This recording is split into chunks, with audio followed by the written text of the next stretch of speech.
Good morning.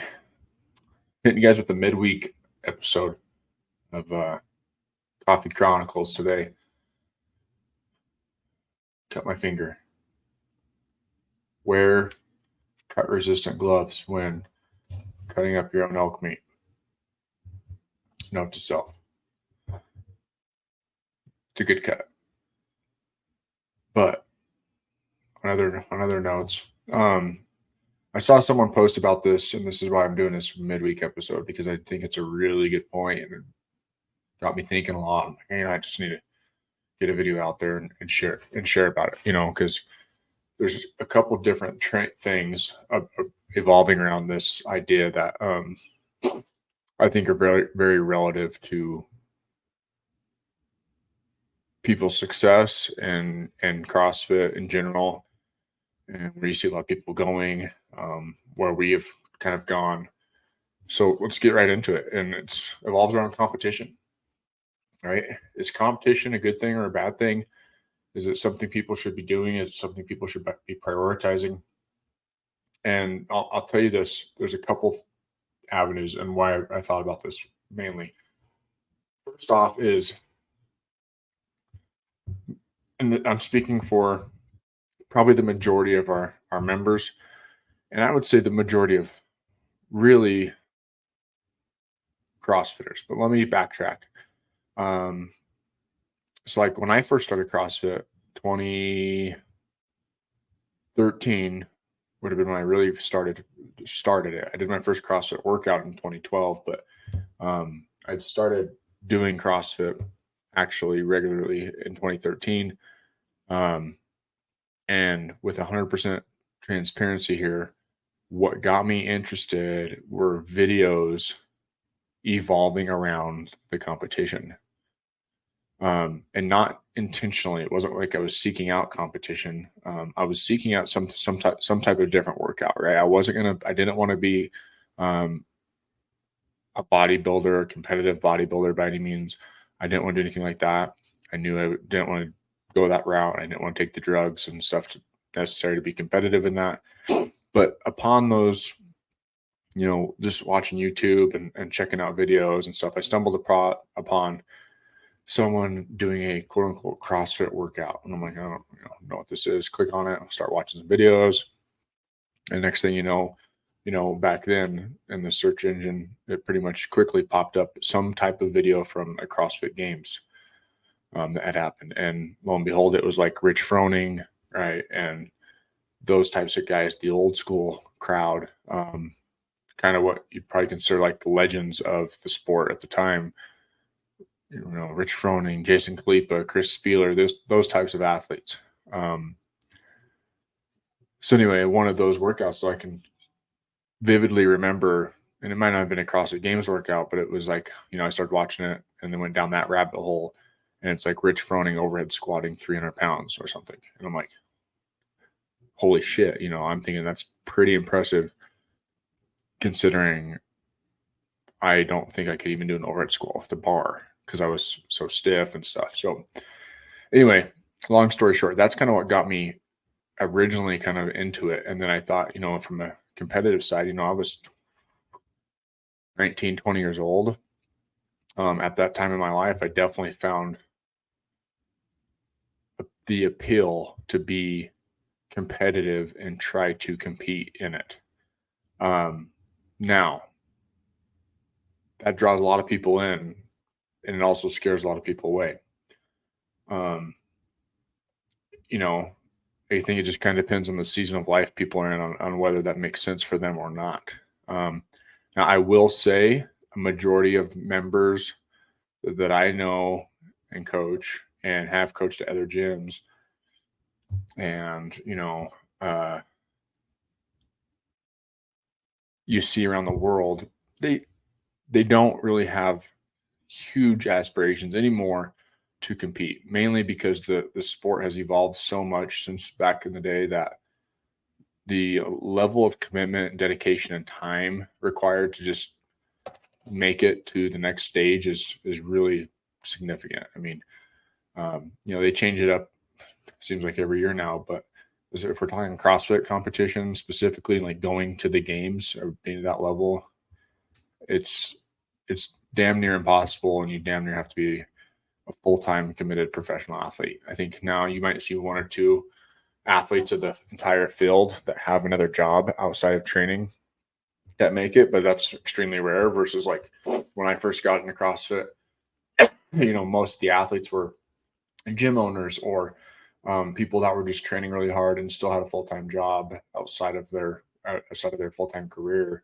They would just make time to train once or twice a day and still go to work, which even now, again, that's dang near impossible. I'm not saying it is impossible, but you don't see it as often. Okay.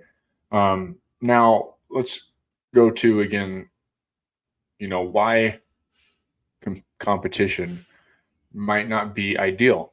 Okay. Mainly for people, again, it comes down to the time and energy and effort you're willing to put in and what you're willing to sacrifice to get to those goals. Now, some people want to compete, and we'll talk about this in a different capacity. But like if you're serious about competing and wanting to win, right, and doing that level of commitment, most people don't want to actually do that once you get into the thick of it. Now, the other thing that people do is they might want to just do competitions from here or there, like lower level ones. And I would say most of our members still don't even want to do that. But they'll do we still have people that will do 1, 2, maybe 3 tops a year. And I'm talking like CrossFit style competitions. And I think that's definitely less commitment. You don't need to be as committed. If you're an average CrossFitter and you actually just enjoy the competition side of things, those can be really good, right? There's something to train for. They're fun. Usually it's, again, lower level. It's not like you're going to be going up against some crazy athletes, but it's just kind of like a local competition, right? There's nothing wrong with those. And I still think sometimes those are really fun to do. We host them every now and then. We'll do like one a year.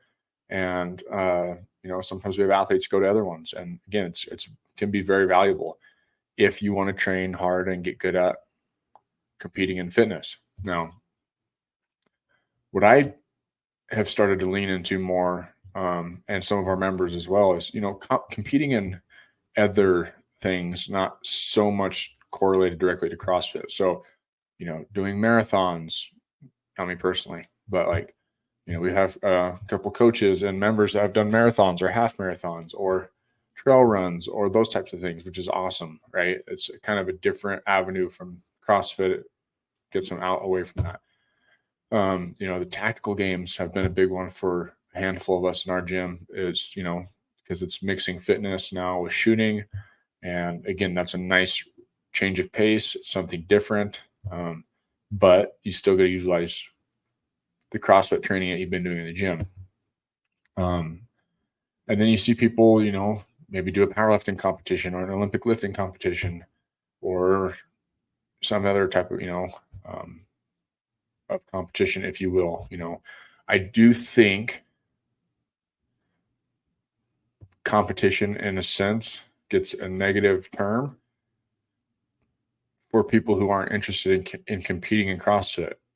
And that's the majority of people, right? I mean, a lot of people watch the CrossFit games and they go, that's really cool, but I'm never going to be able to do that. Or they don't have those aspirations physically to work that hard or put that time commitment in. And I'm one of those now. I know where I'm at in life with kids and work and everything else that I don't have the time, nor do I want to commit the sacrifices to make it to that point, because I just want to do other things. Now, where I want to change this is like when people start talking about competition, sometimes they're like, oh, I don't want to do CrossFit because I don't want to compete. Right? Okay. I get really what you're saying, but here's the caveat. The competition is not you versus the other person in the gym. The competition is not you having to be at the top of the leaderboard each class. The competition is with you and yourself and you trying to just be the best version of yourself. Right? The competition is you trying to get your ass out of bed at 4:30 in the morning to go train at 5. The competition is having the courage to do the box jump when you're scared to do the box jump. Right? Again, the competition is doing the hard things when you maybe don't want to do them. Because ultimately that's going to be what makes us a better person or what gets us to move our needle. Right? Competing in CrossFit and being competitive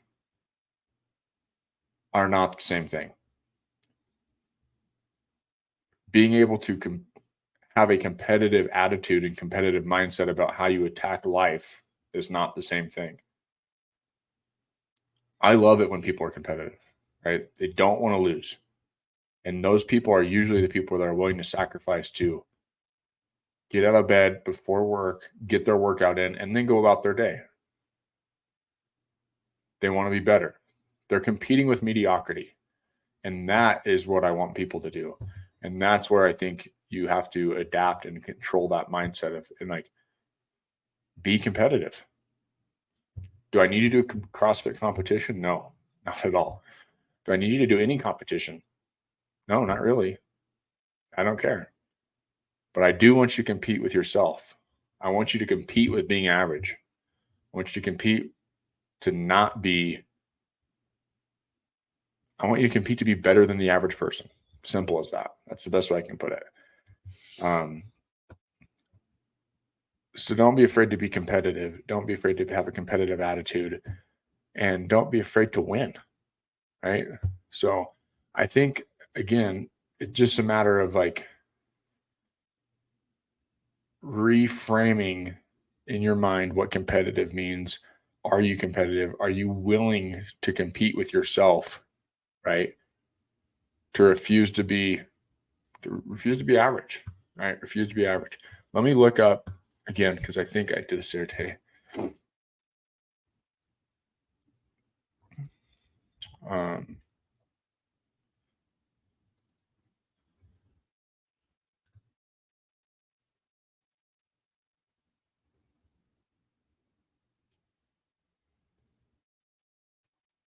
mean, if you look up competitive, second one down, as good as or better than others of a comparable nature. Again, I think if you think about the average person, we're trying to be better than the average person. Simple as that. Let's see what other one.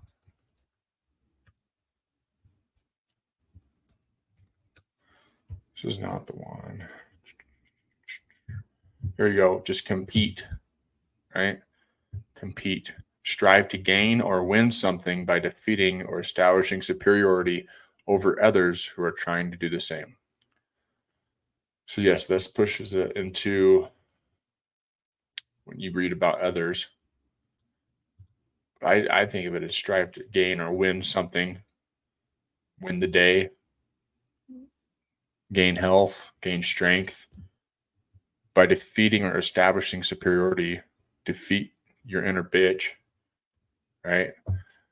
Establish superiority over others. Again, I think it's fair to say that if you are fit and you're strong, you're superior to others who aren't fit and strong. So, yeah, don't be afraid to compete. It's not a bad thing. It's not an icky word, right? So, doesn't mean you have to do a competition, but you do need to compete every day with yourself to be a better version of yourself. All right, next time.